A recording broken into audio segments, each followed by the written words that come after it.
Hello, Leo. These are your tarot cards for May of 2023. I'm Danielle Stimpson of Learn Reiki Philadelphia, and if you enjoy Reiki, crystals, or tarot, definitely hit the subscribe button and the notification bell so you don't miss an opportunity to enjoy all three.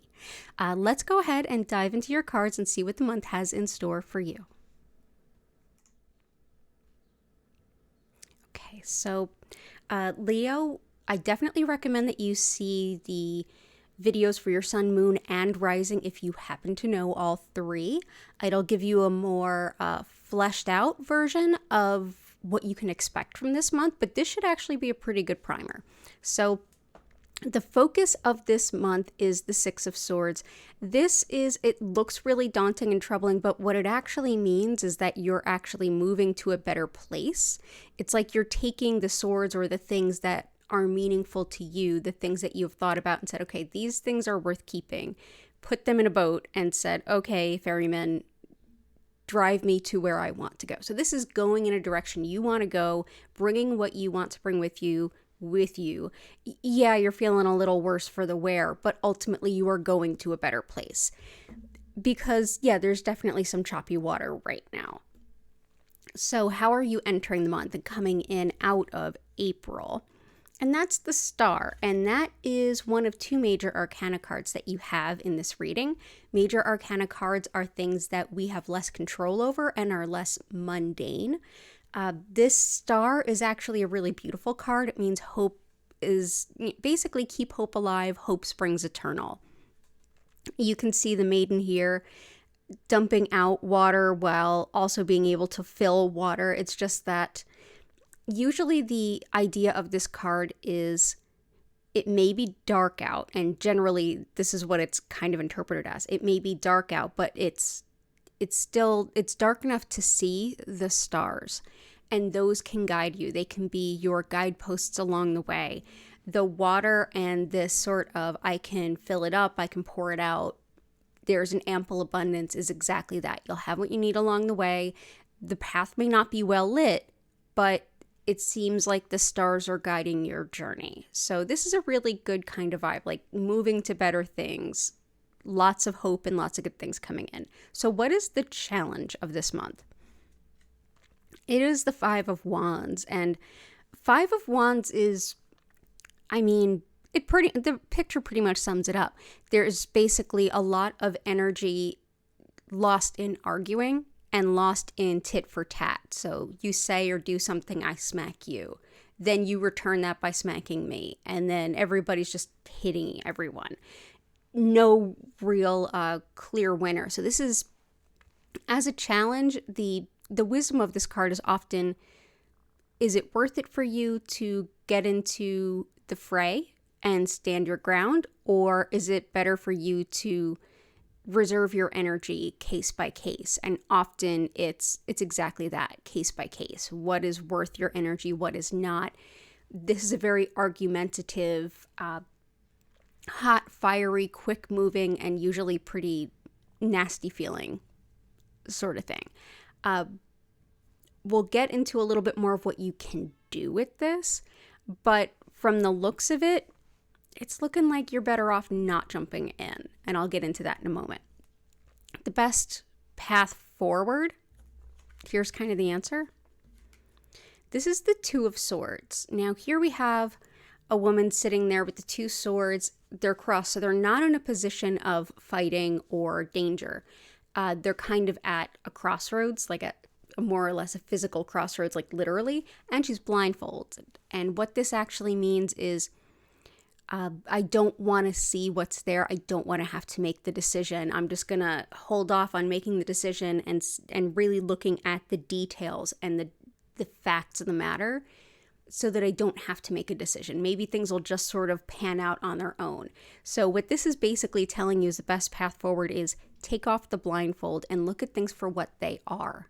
Get into the details, get into the weeds, and make decisions. Back to our focus of the month was that Six of Swords. Swords are logic. So that is using your logic.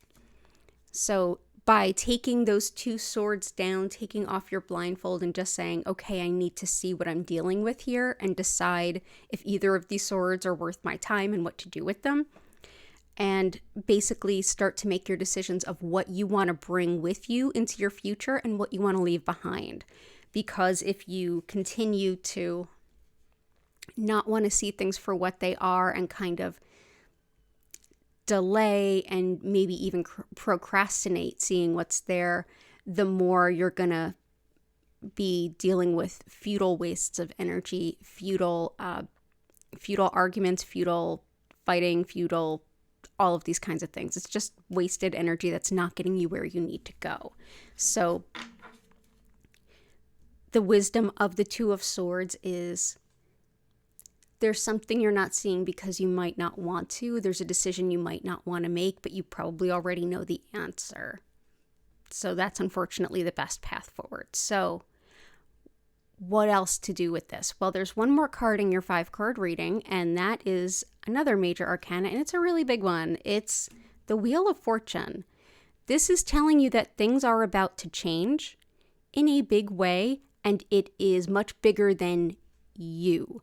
So I would take this as if you want to move forward in the direction of your choosing and go where you want and have control over that, look at the things that are painful. Look at the things that you kind of don't want to have to look at. Be honest with yourself. Start looking at what people, what situations, what commitments can stay, what people, situations, and commitments have to be let go for now, at least, if not forever. The Wheel of Fortune is basically, it's basically fate. It's often called fate in a lot of other decks. And here you see that there's someone underneath the wheels, or he's getting pulled underneath the wheels. The idea is that with fate, it's sort of like you're on top, things are good, and then at some point you're under the wheels. So this is definitely fate, and it's destiny, but it's also weighted by your previous ventures, your previous actions and inactions, your previous words and things you didn't say. The Wheel of Fortune is about a big change in the way things are going. If you're lucky, you might be unlucky. If you're unlucky, you might be lucky.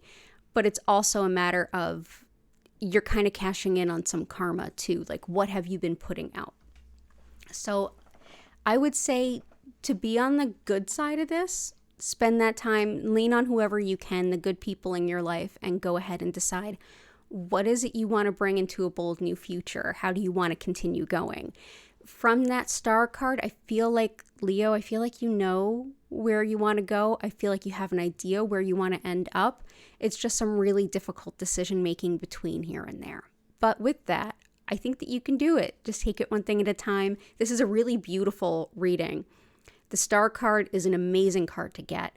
Wheel of Fortune is only a bad card if you've been doing really like deceitful, duplicitous things, or if you've been getting away with something. It's only bad if you've been doing bad. If you have been doing good and been treated poorly or having things land on you that don't feel great, that you're kind of stuck, then this will help you. And with that Six of Swords, that's really actually a good card. So definitely take a look into it. You know, if you like the idea of that Six of Swords, like what am I packing up to put in my proverbial rowboat to take me to where I want to go? Consider going online, finding a picture of the Six of Swords that really resonates with you, like finding it in an image search, and even taping that image to the front of like a prayer candle. And light a candle to that with the intention of, okay, I want to start working towards what am I putting in my proverbial canoe to take with me into my new life where things feel better. And that might help. So with that all said, I definitely hope that you have the best month forward. I think that you can make a lot of changes this month and end up entering June in a much better way.